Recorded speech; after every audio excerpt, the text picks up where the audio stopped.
আসসালামু আলাইকুম শিক্ষার্থীরা। ওয়ালাইকুম আসসালাম। ওয়ালাইকুম আসসালাম। Good afternoon. আশা করছি তোমরা ভালো আছো, সুস্থ আছো, নিরাপদে আছো। শিক্ষার্থীরা, আমরা সপ্তম শ্রেণীর তথ্য যোগাযোগ প্রযুক্তি বিষয় নিয়ে আলোচনা করছি। তো চলো আমরা স্ক্রিন শেয়ারে চলে যাই। আজকে আমাদের পাঠ দেখব। শিক্ষার্থীরা,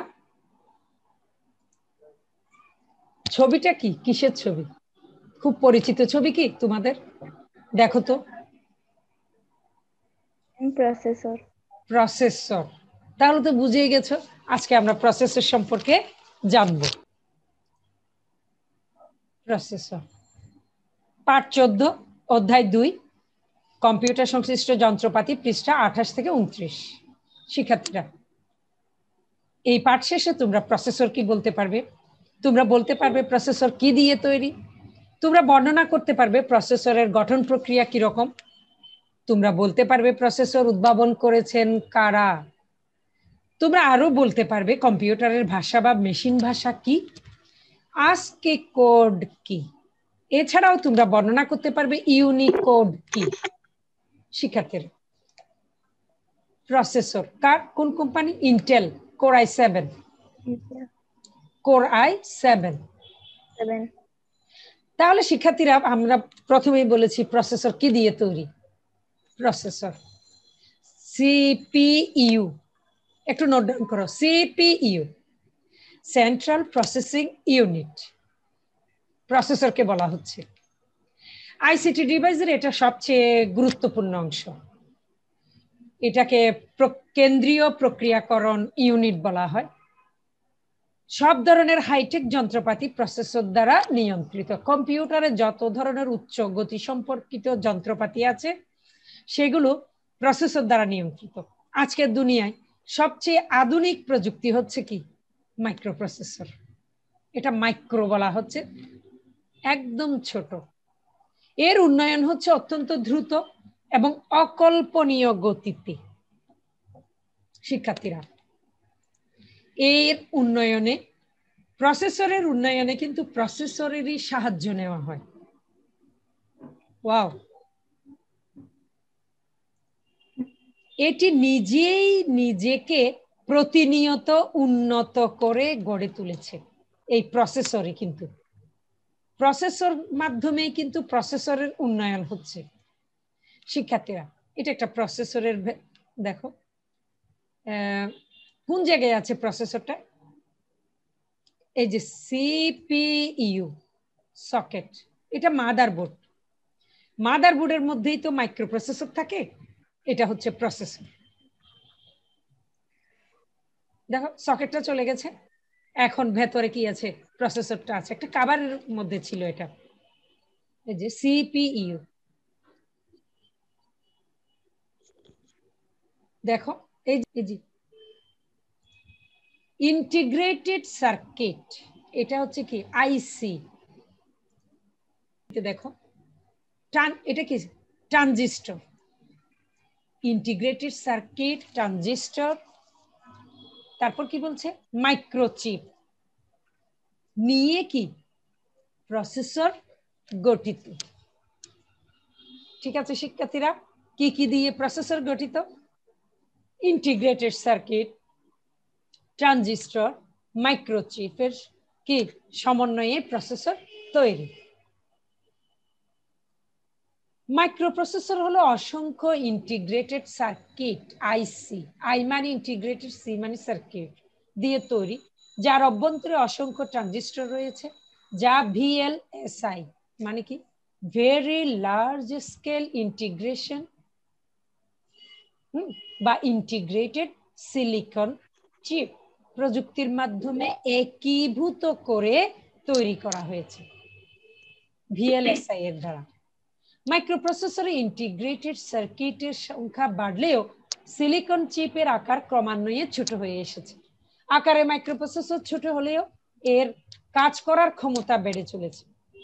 মাইক্রোপ্রসেসরের প্রকৃতি ও ক্ষমতার উপর নির্ভর করে কম্পিউটারের ক্ষমতা ও অন্যান্য বৈশিষ্ট্য। একটা মাইক্রোপ্রসেসরের ট্রানজিস্টরের সংখ্যা যত বেশি হবে প্রসেসরের গতি তত বেশি হবে। প্রসেসরের গতি বেশি হলে কম্পিউটারের স্পিডও বাড়বে।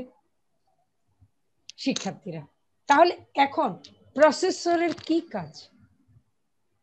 কম্পিউটারের সামগ্রিক প্রক্রিয়াকরণের কাজ সিপিইউর মাধ্যমে হয়ে থাকে।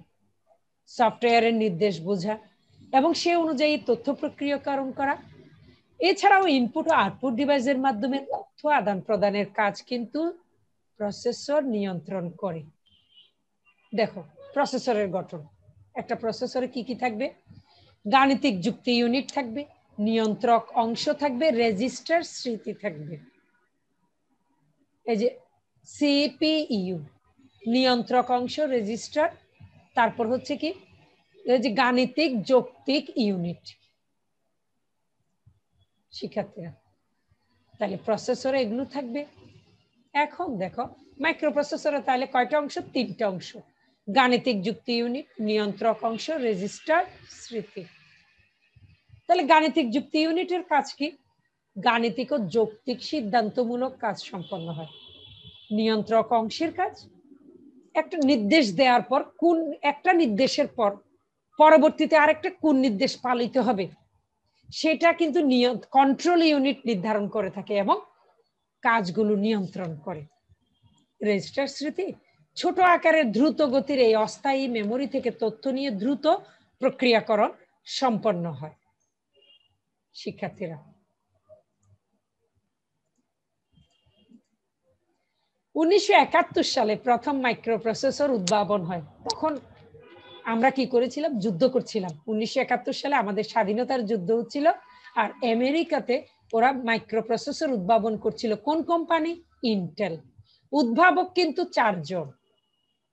এই মাইক্রোপ্রসেসর ইন্টেলের এটা দেখো, এটাকে স্ট্যান মেজর, ইনি কে? দেখো ফেডেরিকো ফেগিন। তারপর এটা কি? মেসাটোশি শিমা। নাম শুনেই বুঝতে পারছো ইনি জাপানিজ। এখন দেখো প্রসেসরের ট্রানজিস্টরের সংখ্যা, এর আগে তো চিত্রে আমরা দেখেছি ট্রানজিস্টরের সংখ্যা 2300টি। কোনটাতে ছিল? 71 সালে যেটা উদ্ভাবন করা হয়েছিল। 1971 সালে যে আমরা একটু আগের স্লাইডে যাই। শিক্ষার্থীরা, ইন্টেল 4004 যেটা 1971 সালে উদ্ভাবন করা হয়েছিল, এটা ট্রানজিস্টরের সংখ্যা হচ্ছে 2300টি ছিল। ঠিক আছে, আর বর্তমানে কোর i7 এ ট্রানজিস্টরের সংখ্যা কত? 227 কোটি। 227 কোটি। শিক্ষার্থীরা, প্রসেসর ওরা তো আমাদের ইংরেজি ভাষা বুঝে না, শুধু বুঝে কি? মেশিনের ভাষা। 0 এবং 1, বিদ্যুৎ আছে, বিদ্যুৎ নেই। 0 মানে 0 থেকে 2 ভোল্ট বিদ্যুৎ, আর 1 মানে 3 থেকে 5 ভোল্ট বিদ্যুৎ। এটাকে মেশিন ভাষা বলে। মেশিন ভাষাকে মানুষের বোধগম্য করার জন্য অনুবাদক প্রোগ্রাম বা সফটওয়্যার প্রয়োজন হয়। এখন কথা হচ্ছে ASCII কোড, 8 বিটের কোড, এটাকে বলা হয় ASCII কোড। এই যে যেমন ধরো এ দ্বারা কি বুঝায় কম্পিউটারে? 0 প্রথমে, এরপর 1, তারপর 1টা 2টা 3টা 4টা 5টা 0, তারপর 1। এটা হচ্ছে এ। বি মানে দেখো 0 1 1 2 3 4 4টা 0, এরপর 1 0। প্রশ্নবোধক চিহ্ন মানে এখানে 8টা বিট দিয়ে বোঝানো হচ্ছে। আর এটা হচ্ছে কমা। কমা হচ্ছে এই দেখো 2টা 0, 1 0 1 1 0 0। শিক্ষার্থীরা, পৃথিবীর সকল ভাষার প্রতিটি অক্ষর ও প্রতীকের জন্য কিন্তু কি দরকার? মেশিনের ভাষার নির্দিষ্ট কোড আছে। এই যে ASCII কোড, এ মানে আমেরিকান, এস মানে স্ট্যান্ডার্ড, সি মানে কোড, তারপর আই ফর ইনফরমেশন ইন্টারচেঞ্জ। অনুবাদক প্রোগ্রাম আমাদের ভাষাকে মেশিনের বোধগম্য করে কি করে? রূপান্তর করে। শিক্ষার্থীরা, তাহলে এখন প্রসেসরের ভাষা তো এটা 8 বিটের কোড। ইউনিকোড হলো বর্তমানে সর্বাপেক্ষা জনপ্রিয় কোড। শিক্ষার্থীরা, আমরা তোমাদের বইতে এতটুকুই ছিল, আমরা জেনেছি এতটুকু। আমরা জেনেছি কি প্রসেসর কি, আমরা জেনেছি প্রসেসর কি দিয়ে তৈরি, আমরা জেনেছি প্রসেসর কারা উদ্ভাবন করেছেন, আমরা আরো জেনেছি কম্পিউটারের ভাষা বা মেশিন ভাষা কি, আমরা জেনেছি ASCII কোড কি, ইউনিকোড কি। তো ঠিক আছে শিক্ষার্থীরা, তোমরা সবাই ভালো থাকবে, সুস্থ থাকবে, নিরাপদে থাকবে। তোমরা আসসালামু আলাইকুম। ওয়ালাইকুম আসসালাম। সকল নিয়ম মেনে চলবে, স্বাস্থ্যবিধির নিয়ম। আসসালামু আলাইকুম। ওয়ালাইকুম আসসালাম। টিচার আসসালামু আলাইকুম। ওয়ালাইকুম আসসালাম। আসসালামু আলাইকুম। ওয়ালাইকুম